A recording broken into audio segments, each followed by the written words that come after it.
It's going to be a busy day, guys. There are 3 sessions today, 10 o'clock, 1 o'clock, and 4 o'clock. So, I hope you're fit for it and ready for a long day. So we'll try to, I hope, maybe confine it to an hour and a half to give a break in between the sessions. Otherwise, we're going to be running from session to session. So we'll try to end this one by 11:30 sharp, if that's okay with you, Karen. Yeah, fine, thank you. Yeah, okay. So today then, I want to continue with the prosecution, putting God on trial for crimes against humanity. So I want to start with a story. In 1973, 4 hostages were taken during a bank robbery in Stockholm in Sweden. And the captivity lasted for almost a week, I believe. And the police have surrounded the bank, and the captors are in there with their hostages. And during the course of this time, the hostages developed a kind of a psychological bond with their captors. And this actually is, it's a kind of a defense mechanism. It's a kind of a survival mechanism that if you're trapped, with captors, you have to try to somehow make sense of your experience, and deal with the anxiety and the fear involved. So you have to try to resolve the cognitive dissonance between the danger you're in and the possibility of somehow bonding with your captors to reduce the danger. And so they bonded with their captors during the course of the captivity.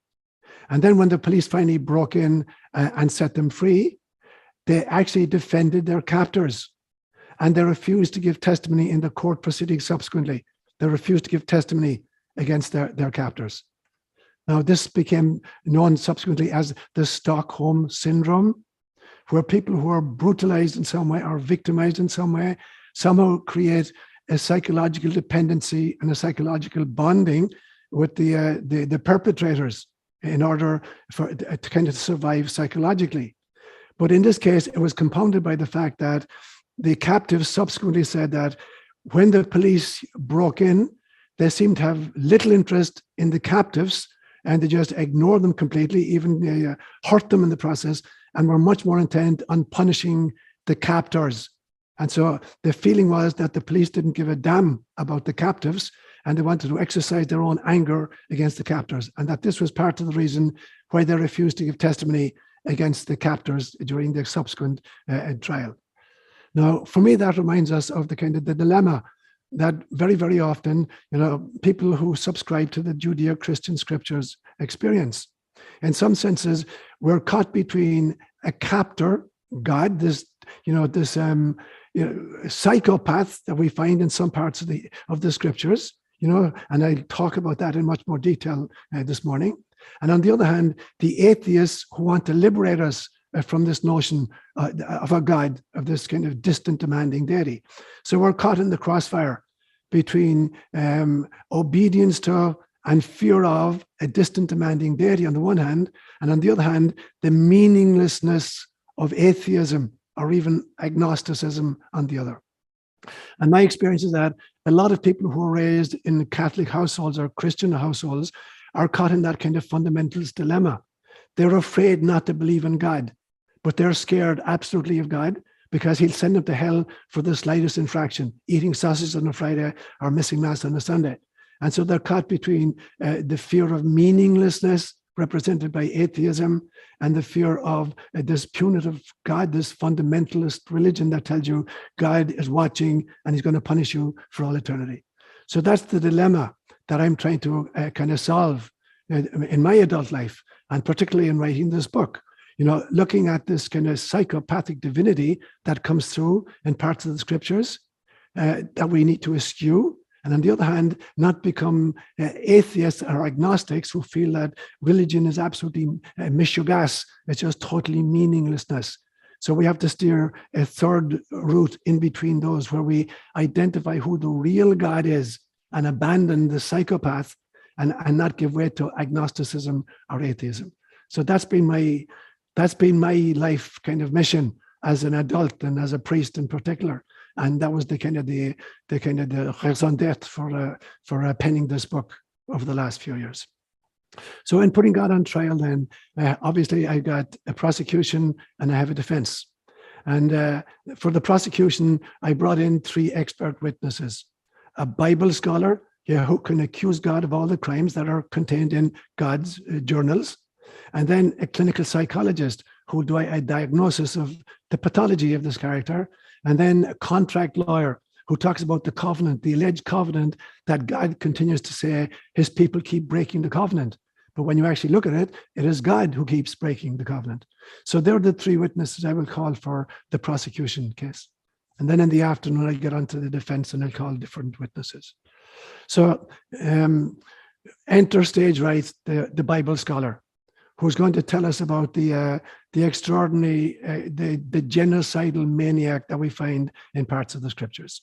And this scholar divided his testimony into several parts, looking at different violent acts of God as recorded in what allegedly are his own journals, particularly Genesis, Exodus, Leviticus, Numbers, and Deuteronomy.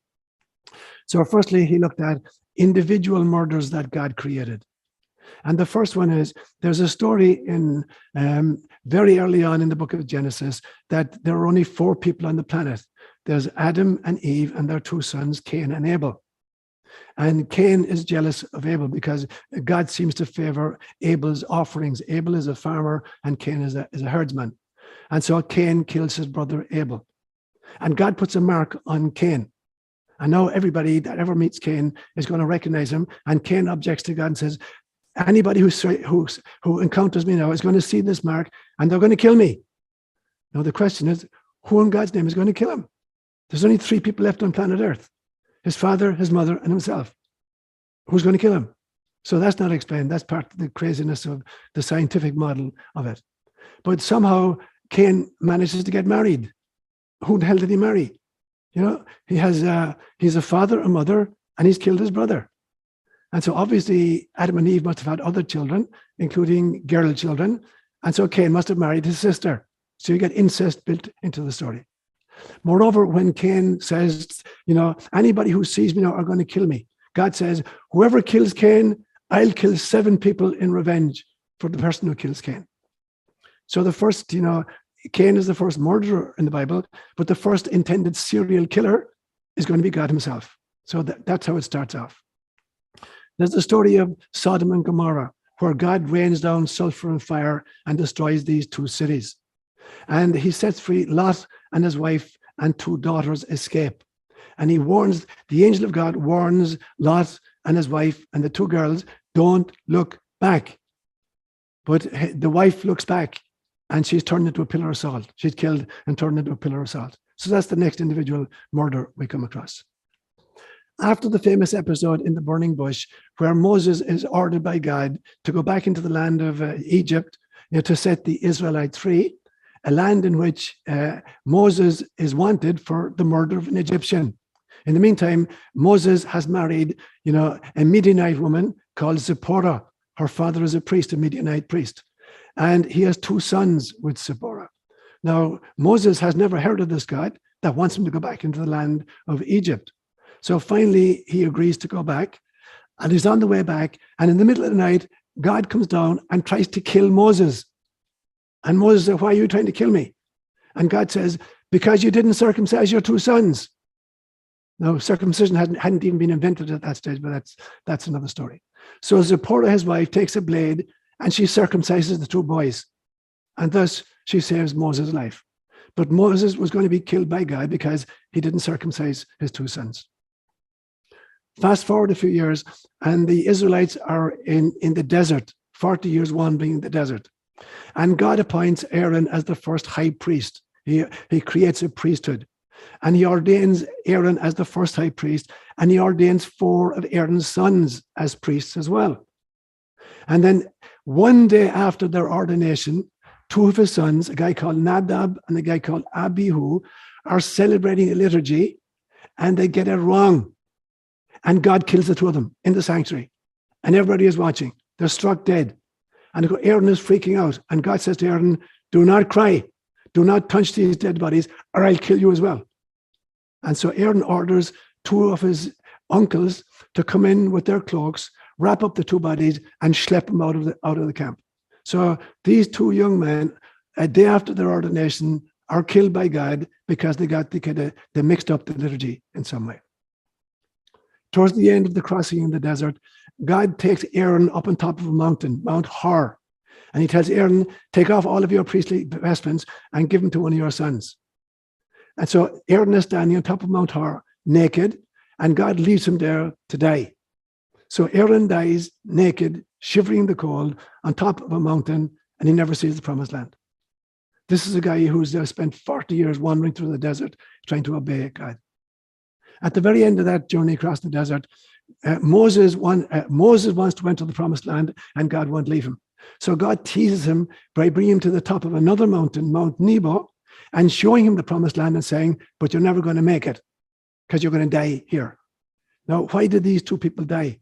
Aaron and Moses on top of mountains for a single act of impatience. At some stage during the journey through the desert, the people are complaining they have no water. And Moses said, what do you think? I'm a magician? I'm going to create water in the desert? And God says, take Aaron's rod and strike the rock, and I will bring forth water for you. And Moses takes Aaron's rod and he hits the rock twice, and the water gushes out and feeds all the people. And for that act of impatience, God says to Moses, because you didn't trust me, you hit the rock twice. You're never going to see the promised land. And at the end of his life, he takes Moses to the top of Mount Nebo, shows him the promised land, and then Moses dies. And nobody knows where Moses' grave is. And Aaron dies naked on top of Mount Hor for this act of impatience. So this is the guy that's coming through. Here now is a kind of a partial list of reasons why God kills people or orders, people to be killed. The first one crime is they didn't listen to the priest, and so they deserve to be killed. Anybody who doesn't listen to the priest gets killed. So be careful, guys. The second group, you have to kill all witches, all homosexuals, all fortune tellers. You have to kill anybody who curses a parent or anybody who strikes a parent. You have to kill anybody who commits fornication, and you have to kill anybody who commits adultery. You have to kill all blasphemers.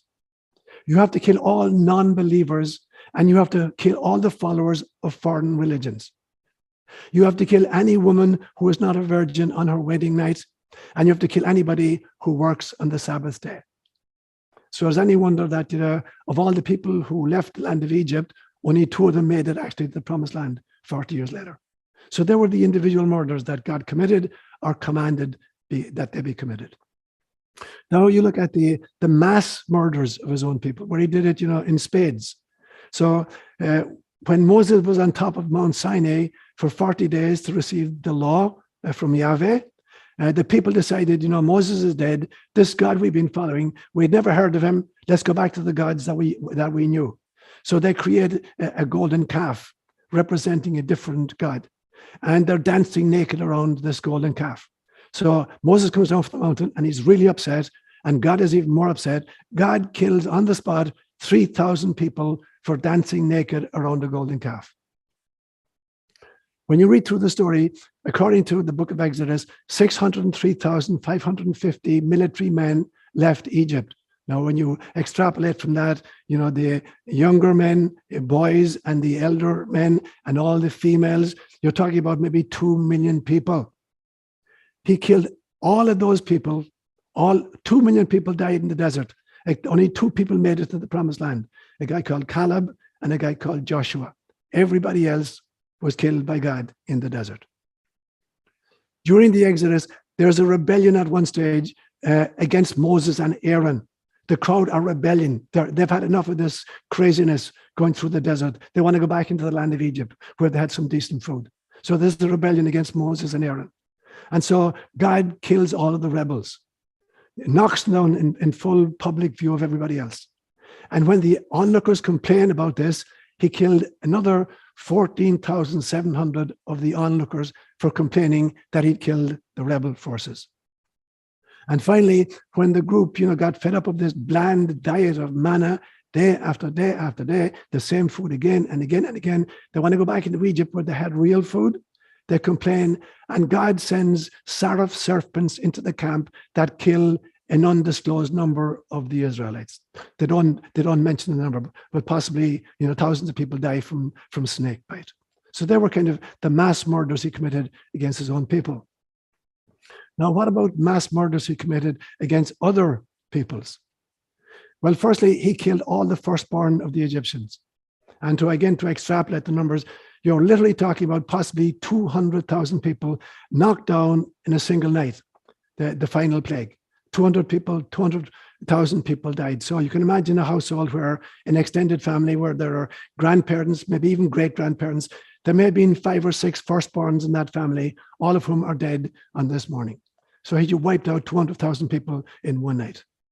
Then when the Egyptians tried to follow the Israelites, he drowned the Egyptian army in the Red Sea. He boasts at one stage that in a battle between between the Israelites and the Amorites, he boasts that he killed more of them with hailstones than Joshua killed with his weaponry, beating his chest and saying, "You killed X number of people, with the sword and the javelin and the spears or whatever. I killed more than you did with hailstones." At one stage, he held the sun in place so to extend the day, so Joshua could continue the slaughter of another tribe that they encountered in the desert. So he held the sun in place for an extra 2 hours to make sure they had adequate time to wipe out and slaughter the entire group. Now, this is a crazy story you find in the second book of Chronicles in chapter 14, verses 7 to 12. He killed 1 million Ethiopians. Yes, 1 million Ethiopians, according to the second book of Chronicles, chapter 14. And at one stage, another group of people called the Arameans, they were laughing at the Israelites and saying that Yahweh is only a God of the hills, but he's not a God of the valleys. And God got so upset with this that he wasn't both the God of the hills and the valleys, that he slaughtered 100,000 of the Arameans. And when the survivors escaped to the city of Aphek, he made a wall collapse and he killed another 27,000 of them. So that was a good night's work, 127,000 people in one go. What about genocide? In the flood, the famous flood that you find in the book of Genesis, he wiped out all of humanity except 8 people. Noah and his wife, their 3 sons, and the wives of the 3 sons. Everything else is wiped out, including all different kinds of life forms. And then his injunction to the Israelites as they're marching through the desert to the promised land, that they must put all of the peoples they encounter under what's called the ban. And there are 2 versions of the ban. The ban means wiping out the enemy. The first version of the ban is, if you come across a town that you don't intend to settle in, you're just passing through and it happens to be en route, it's in the wrong place at the wrong time, you have to kill all of the men. I mentioned that yesterday. This very kind of rude phrase they used for males, kill all the males, but you can spare the women and children and all of the livestock, and you can take that as booty. However, if you come across a city or a village that you want to inhabit in perpetuity, then you have to kill everything that breathes, not just the men, not just even the humans, but all mammalian life, if you intend to settle in that place. And then finally, there's the animal slaughter that he mandates. He mandated the non-stop ritual animal sacrifice of birds, goats, sheep, and cattle. So these had to be sacrificed every single morning, every single evening, every Sabbath, at the new moon festival, at Passover, at Pentecost, on New Year's Day, on the Day of Atonement, and on the Feast of Booths. So there is this non-stop animal sacrifice. Can you imagine what the camp looked like? The fear in the animals, the offal, the stench, the flies drinking the blood, the animals screaming their heads off. And this was twice daily practice, and then on special occasions like the Sabbath and the New Moon Festival. So that pretty much is what the Bible scholar had to say. So God is possibly the first serial killer and the first mass murderer. And that's, that's the image of which we are either afraid, not to follow, or we believe doesn't exist at all, and we become atheists. So that was the witness of the Bible scholar. So I bring in a clinical psychologist. Now, if I were to psychoanalyze God, I'd obviously need to meet him and have a few kind of clinical sessions and do a mental status examination. But since I haven't had the opportunity of having him in my office, I have to kind of go by his own journals, his own reports of his own behavior. And so as a clinical psychologist, you begin to see that God has all of the worst human characteristics writ large. He is filled with regret. I'm sorry I ever created human beings. He's filled with anger again and again and again. He exacts revenge constantly. He's always jealous of other gods because he does not claim he's the only God. Moses did not believe that God was the only God. The Israelites did not believe that God was the only God. That came hundreds and hundreds of years later. They practiced what was called monolatry. Monolatry is the worship of a particular divinity, but not the belief that there is only one God. There are many gods out there, but we're making a contract with this particular guy, and we're going to worship only this particular guy. It's called monolatry, the worship of a single divinity, but it's not monotheism by any stretch of the imagination. So this is a really, really insecure God. And he's constantly alternating between a depressive paranoia about being jilted in favor of other gods, and a kind of a manic euphoria where he's beating his own chest, and frequent self-praise and boasting about how loving he is, how compassionate he is, how powerful he is, how many of his enemies he's slaughtered. So he's oscillating constantly between these two as you read through the scriptures. Now, there's a big, thick manual, it's over 1,000 pages, called the DSM, the Diagnostic and Statistical Manual of Psychological Disorders. And it's the Bible of the psychiatric and the psychological community. And it's a compendium of all known psychological illnesses, all the way from early childhood issues to kind of dementias in old age. And it gives the etiology of illness, the demographies of it, what kinds of populations they tend to affect. And it also appends a kind of a mathematical code at the end, so you can very easily reference it. Now, as I go through the scriptures and I compare it to the DSM, and just very, very quickly, I could isolate these particular, the group I'm going to read out for you now. Obviously, I'd have to kind of meet with God and have a few sessions before I could kind of pare it down. So there's a smattering of diagnoses and their codes that immediately fit Yahweh's profile. The first one would be vascular dementia with depressed mood. And the code for that is 290.43.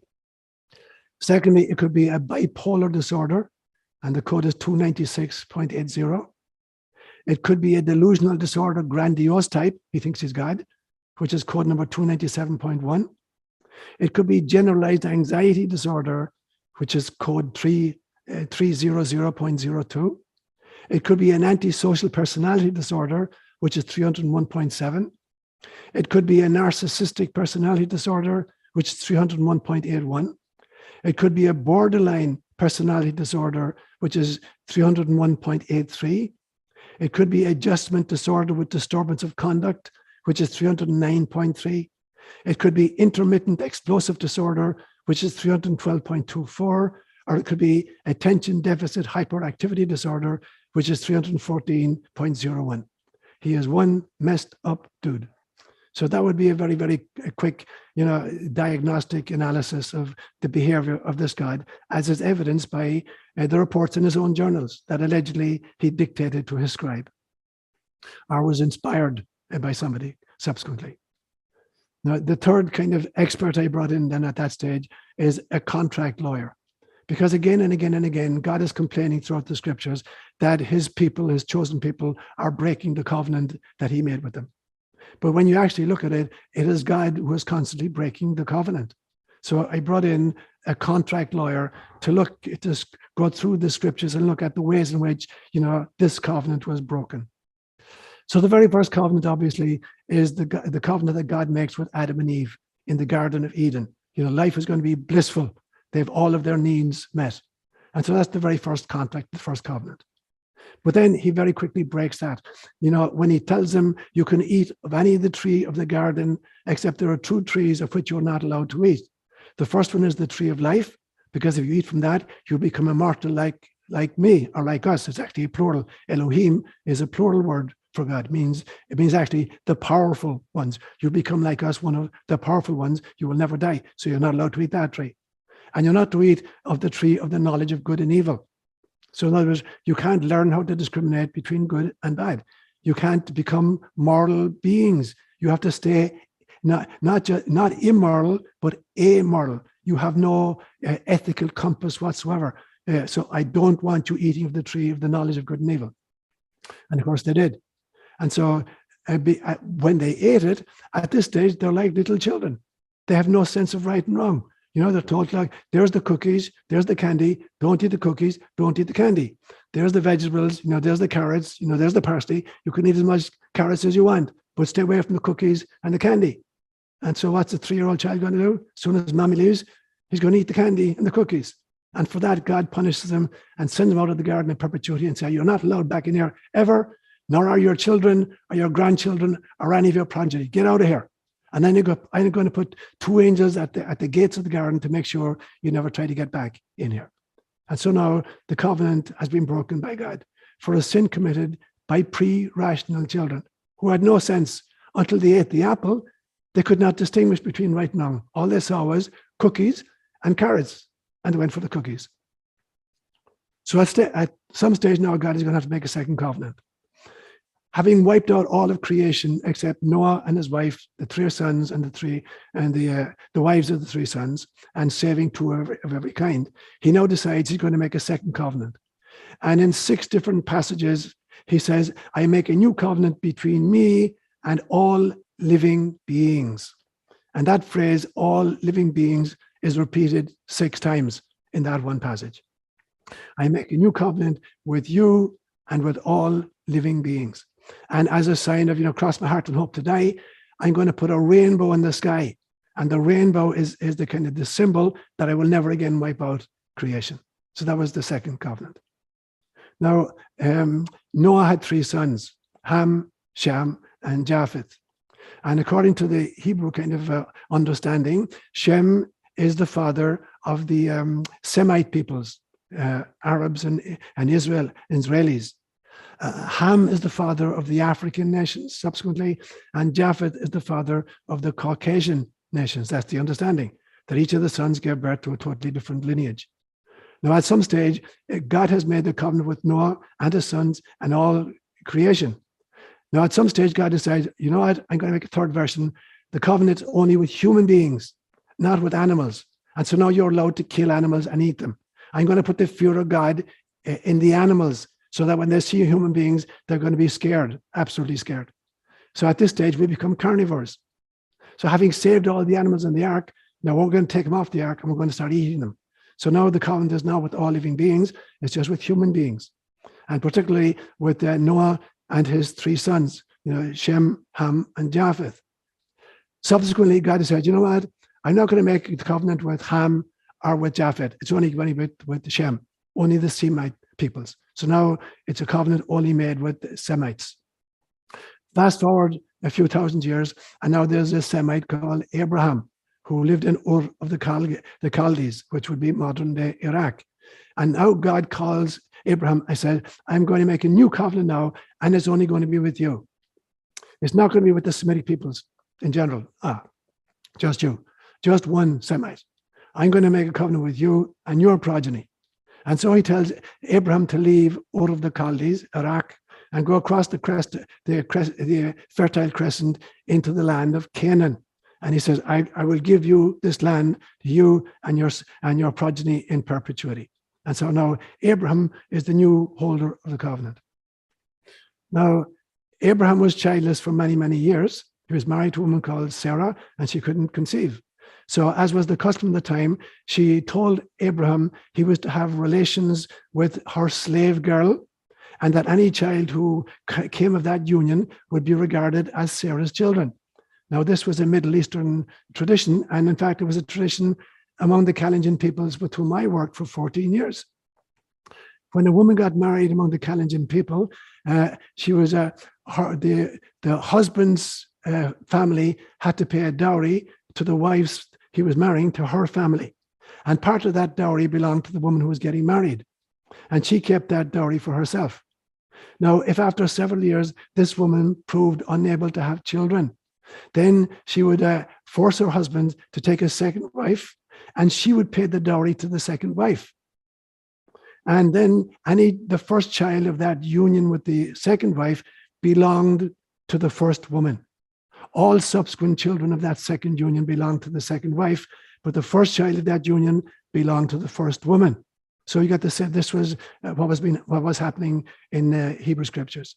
So Sarah tells Abraham, I want you to have relationships with my slave girl, and the first child of that union will belong to me. And that first child is Ishmael. But then at some stage, Sarah herself managed to get pregnant at age 99. And she gives birth to a son called Isaac.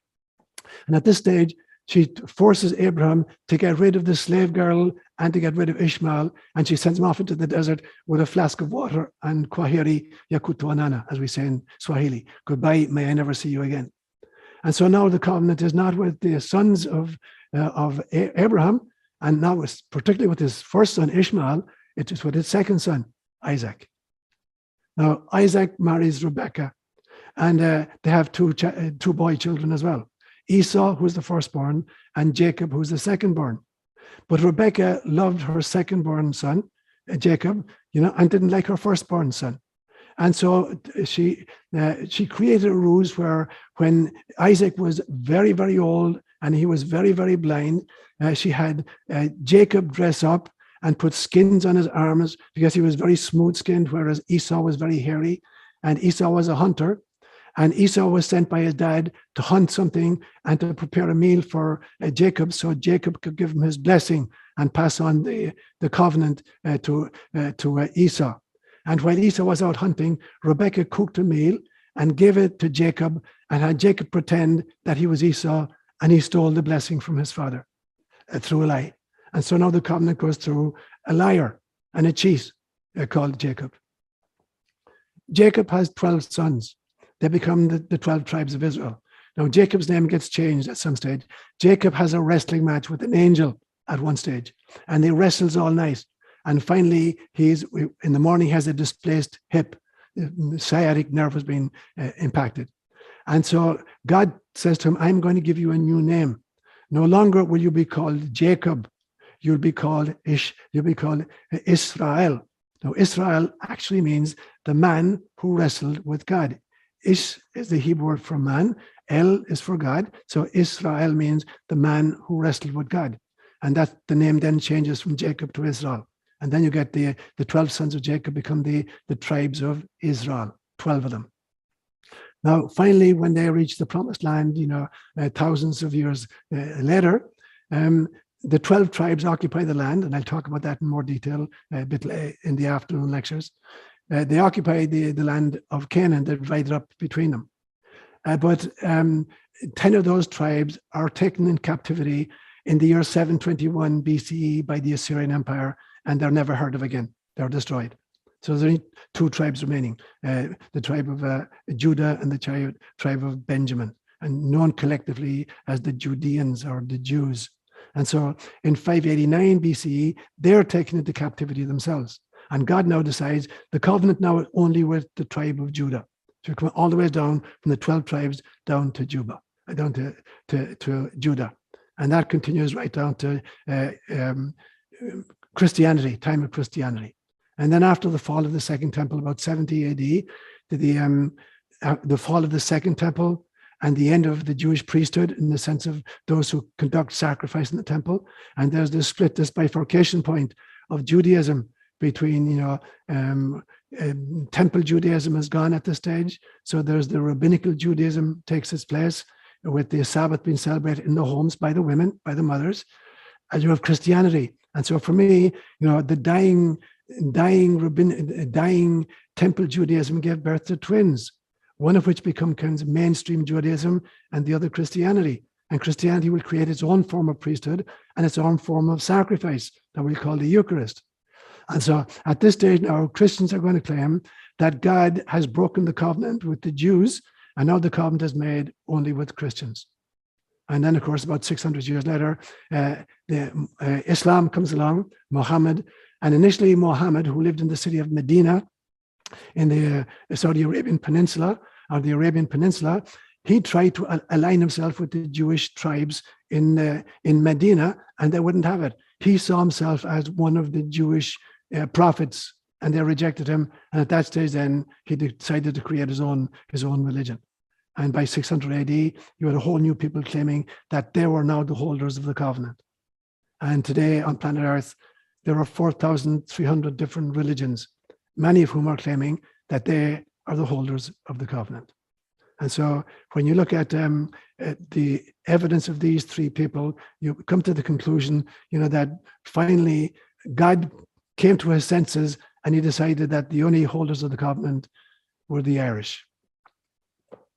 All right, guys, take it away.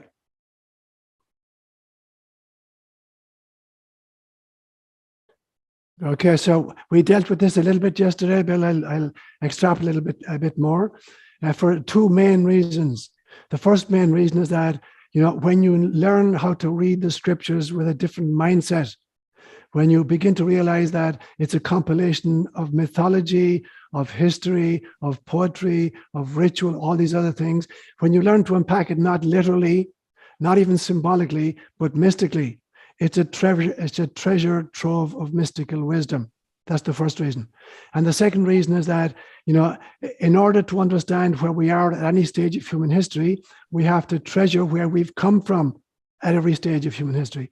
We can't obliterate the footprints of our journey, in the wilderness.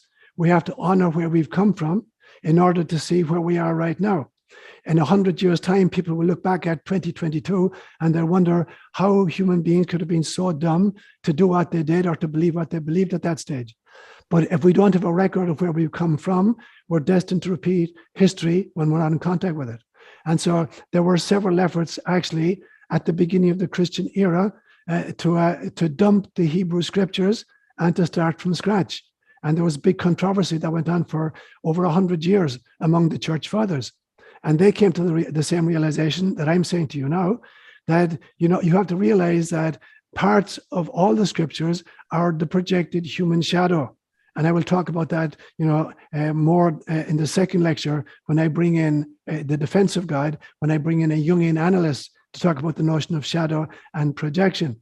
And so you have to realize that it is very, very important to keep an accurate record of the history of the evolution of the human species, so that we have a reference map to realize that we don't repeat the mistakes that former generations made. We appreciate the development that we've experienced, and at the same time to realize that we're sitting in a period of human history which is going to be very, very much judged by future generations as being, with people from the Dark Ages. But primarily, I have to assure you that when you learn to harvest the Jewish scriptures, it is filled with mystical insights. You have to get away from the projected negativity of the human shadow and understand the gold of the human shadow. Just to kind of jump forward a little bit.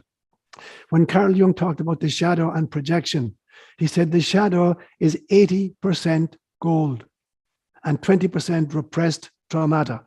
It is 80% unrealized potential. And so when people project that onto other people, they idealize their heroes or their heroines or their sports stars. Instead of becoming athletes ourselves, we sit on the couch, and we watch other people doing it. And so we project two parts of the shadow, 80% of which is gold and 20% of which is dark material. There is absolute gold in the Hebrew scriptures.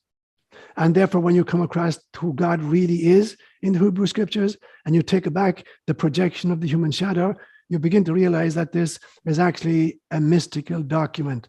So we have to be really, really careful that we don't throw out the baby with the bathwater. Other generations have come to the same conclusion. Get rid of it. You get rid of it, and you're throwing away the baby as well. So great question, Robbie.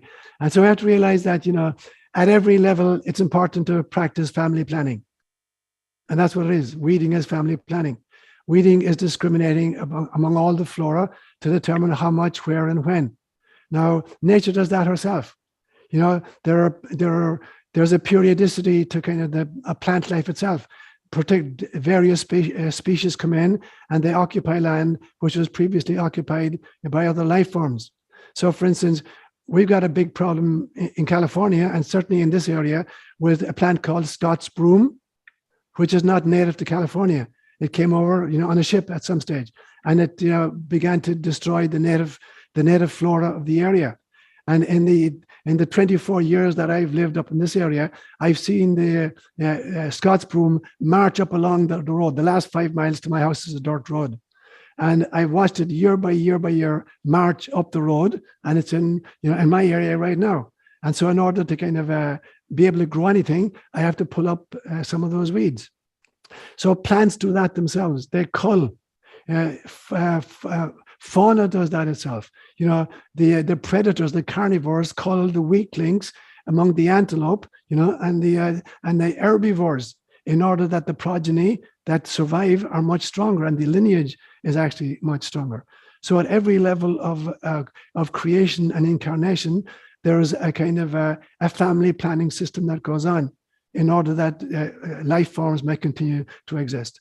Now, so God is the ultimate gardener. I mean, the very first image of God is that of a man who planted a garden and then brought the Adam and Eve into it and gave them the fruit of the garden.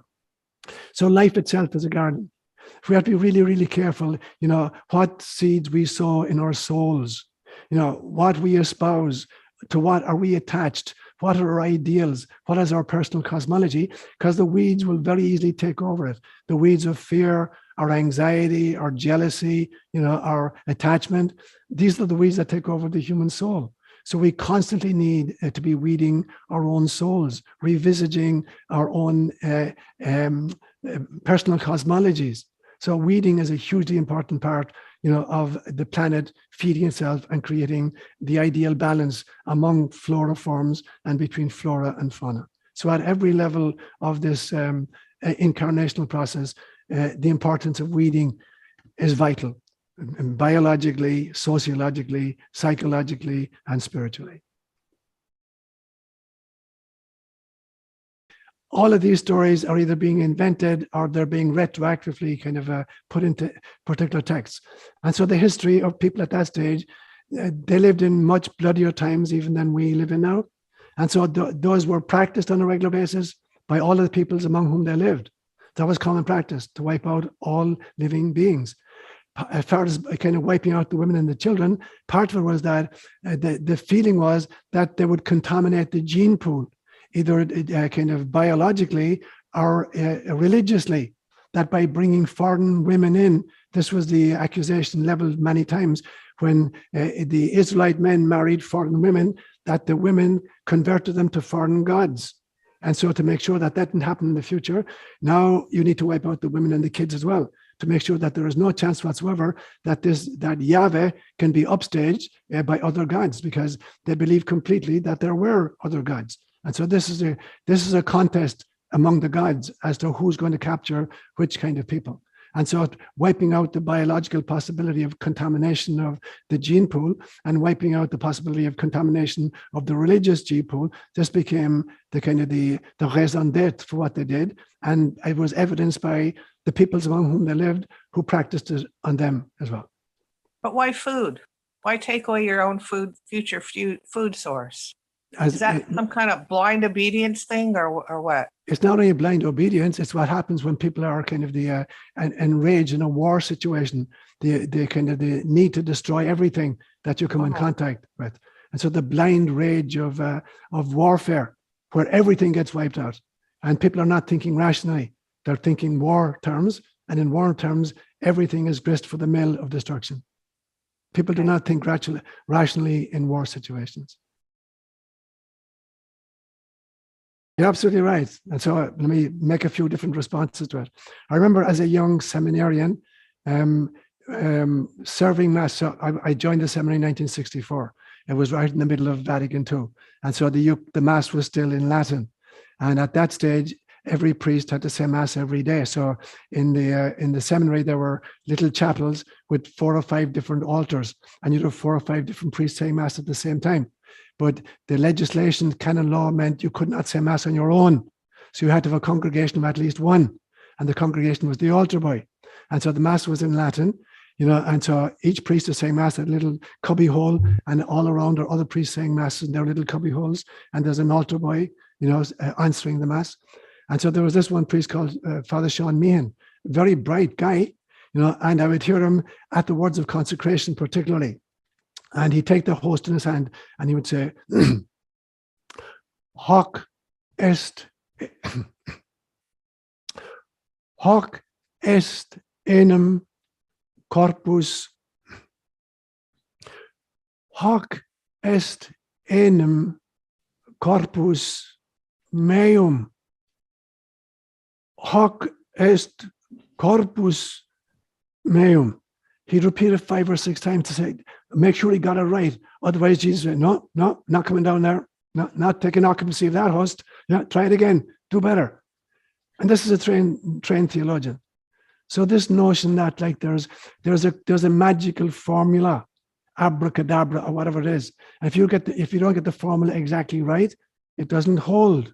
Now, this is a scriptural reference as well. The notion that when the word has been spoken, it can't be undone.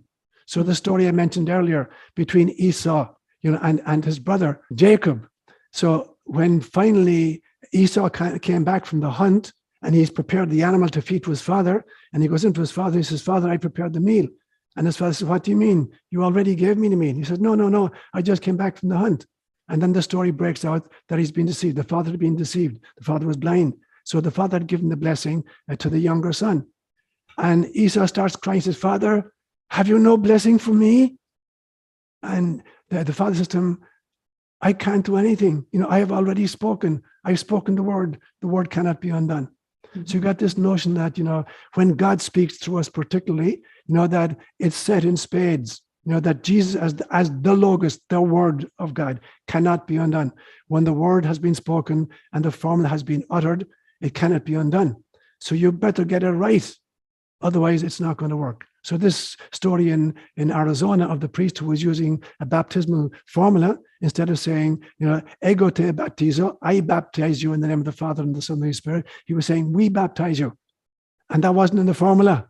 And so the claim is that none of these kids were baptized, which means that they couldn't receive really first communion, that it was a sacrilege that they received communion because they hadn't been baptized. They couldn't get confirmed because that was a sacrilege, and they couldn't get married in the Catholic Church. So their marriages are annulled as well, because they were never baptized.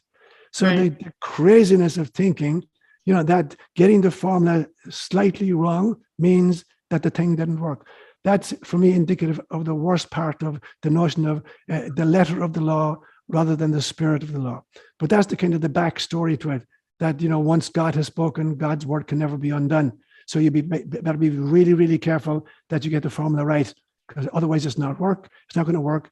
And if it does work, it can never be undone subsequently. Okay, it's a great question, Andrea. And so part of the problem is that phrase, from the Hebrew scriptures, the fear of God is the beginning of wisdom, is an actual phrase from the Hebrew scriptures. The fear of God is the beginning of wisdom. But then there's another phrase that says perfect love drives out fear. Yeah. Now, when it says the fear of God is the beginning of wisdom, what does that phrase actually mean? When you unpack that, according to the Jewish experts, the word that's translated as fear in English does not mean fear. It means awe. Awe in the presence of God is the beginning of wisdom. But it's mistranslated as cringing in front of this distant, demanding deity. So that's part of the reason why we have to, when I talk about unpacking the Hebrew scriptures, there's a literal understanding, there's a symbolic understanding, and there's a mystical understanding. And all the great Hebrew scribes, understood that this phrase meant, it is awe in the presence of God that is the beginning of wisdom. And then the culmination of wisdom, subsequently you hear, is that perfect love drives out the first kind of fear, the kind of the cringing fear of God. Now, to kind of dig a little bit deeper, I'm convinced that every little infant is born just with two emotions, basic emotions, fear and love. And when fear is self-directed, it becomes depression or anxiety. And when fear is other-directed, it becomes anger or rage. When love is self-directed, it becomes self-esteem. And when love is other-directed, it becomes compassion. And then those four pieces combine, and they create all the other vices and virtues. So ultimately, if you do an archaeological dig of any human emotion, you're either going to find at the very basis of it love or fear. And the basic fear of all is the fear not just of not being loved, but of being unlovable. That is a neonat's deepest fear. Now, obviously, it is totally unconscious, but so that when mother disappears and goes off to the bathroom or goes to go grocery shopping, the little infant is totally convinced, I have been abandoned, and it must be because I am unlovable. And that's the deepest fear of all in every single one of us. And throughout our lives, we have to try to deal with that, and move into love particularly. And it is the awe in the presence of the divine that ultimately moves us into love. So we have to be really, really careful then as we read the scriptures. What does this phrase actually mean? And a cursory perusal of it leads you to the idea that, you should be cringing in your boots when you meet this God. And that is not the mystical meaning of this passage. And the answer is absolutely, that a little developing embryo or fetus can be traumatized at various stages of the biological gestation period. And that can be done, biochemically. Let's say a mother is on drugs of some kind, or the mother is being subjected to physical abuse from a partner, who's screaming at her or punch you in the stomach or whatever. And so both kind of biologically and biochemically, and psychologically, a little infant in utero can be traumatized, absolutely. Now, so I think sometimes I'm not convinced that, that the soul necessarily occupies the evolving embryo from day one of conception. It may come in and out for various times before it decides to stay. And so it's possible, for instance, that a lot of spontaneous, miscarriages, are the result of a soul changing its mind, either because it's completed its mission, and that the parents needed to deal with the fact of losing a child, and that was part of their growing, or that the child, the soul coming in itself decided, I didn't really want to sign up for this level of abuse this early on, so I'm out of here, and may come back in a later pregnancy. So both, the soul in the little developing spacesuit and the biological entity of the spacesuit can be traumatized in utero, and if it comes to birth, subsequently can display all of the results of that, including a very much lowered IQ level in a mother who's been either doing drugs or has been physically abused by a partner.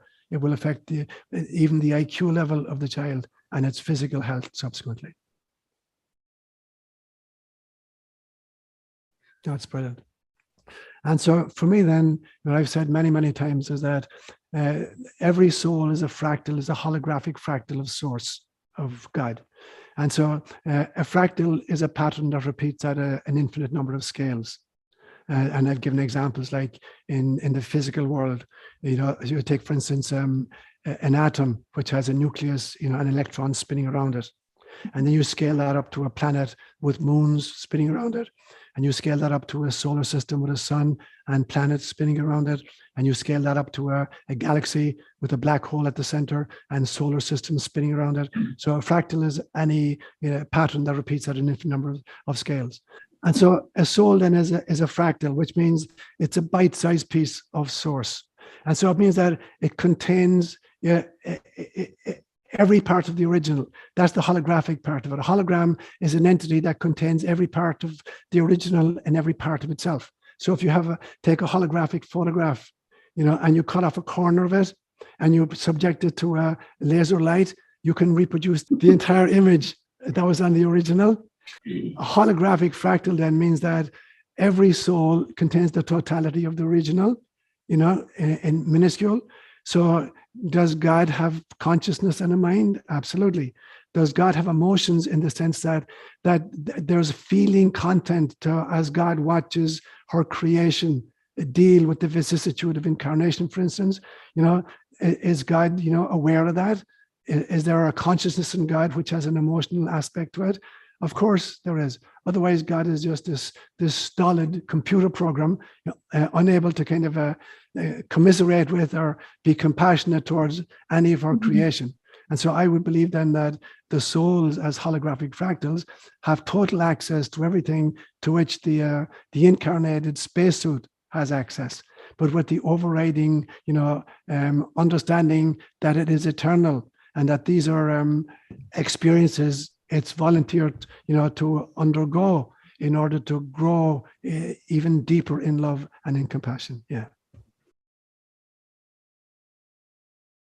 Right on, Trish, right on. So I actually gave a homily about this a few months ago. When I talk about the brain itself, the last section of my book, which I won't have a chance to go through in this retreat, I call it Setting Science Free. And what science needs to be set free from is materialism and scientism. The notion that consciousness is an illusion created by bioelectrical activity among the neurons in the brain, and that so consciousness doesn't even exist. And there's even a branch of psychology called behaviorism, courtesy of B.F. Skinner, that claims, that there is no such thing as consciousness or the mind, that there's simply a black box in here. There's input and there's output.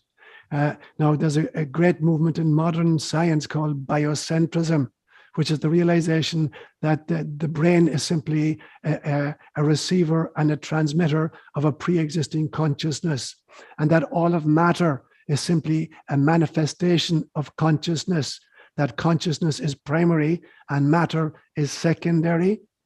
So it becomes very important to understand that. I've used this image before with you. I'm watching a screen now. I can see you, Trish. I can see Sharon and Bell. I can see Karen. I can see Teresa Burke. I can see Emmy Dillon. I can see all these people scattered all over the world. Now, if my computer breaks down, does it mean that, Teresa Burke ceases to exist or Tasmania disappears? It doesn't, of course. It just means that the mechanism which transduces electromagnetic waves into an audiovisual format has been disturbed. But my computer is not creating you guys. It's just manifesting it audiovisually.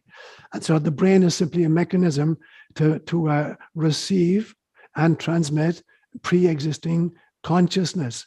But moreover, it is such a kind of a limited organ, this little brain of ours, that it is basically a reducing valve. And that's why in Hinduism, they talk about stepping down from source to soul, to psychic self, to mental self, to astral self, to etheric self, to physical self, because the vibrational rate and the energy is so high at the other levels, it would blow our circuits if we had to try to contend with it. So the brain cannot contend with all out consciousness. So it has to step it down, it has to turn the faucet way, way down. So there's only a trickle coming through. And so in that sense, then the brain is this very, very tiny little organism. Mind and the mind of God is totally other to the physical brain. The brain is a tiny little mechanism that picks up signals poorly most of the time, and reduces the volume of what we're experiencing. Otherwise, we would be overwhelmed and the ego would be destroyed. And Joe Gilroy yesterday asked the great question about an autistic child. When an autistic child, in some senses, the filtering mechanism isn't working properly. And so there's a lot more information coming through them than is coming through the rest of us, which is the reason why some of these autistic kids have these extraordinary abilities, mathematical or artistic abilities, because the valve that shuts down the inflow isn't working properly. And so there's a full-on, it's like a kind of a water geyser just gushing data into consciousness for these kids. That's a brilliant, brilliant question. And so the interesting thing is, if you are pure love, the only kind of energies, the only kind of emotions that can be generated are energies generated from love. Since there is no fear in God, there is not the possibility of generating any kind of negative emotions. Like I said to you, when a little baby is born, it has two primary emotions, love and fear. And love will generate all the positive emotions and fear will generate all the negative emotions. God is love. There is no fear in God whatsoever. So the only emotions that can be generated are emotions that are coming out of love, compassion, patience, forgiveness, these kinds of things. And so, yeah, there are emotions in the sense that there are movements of spirit, out of self towards other. But since the source is only love, then the manifestation can only be emotions that are love carrying.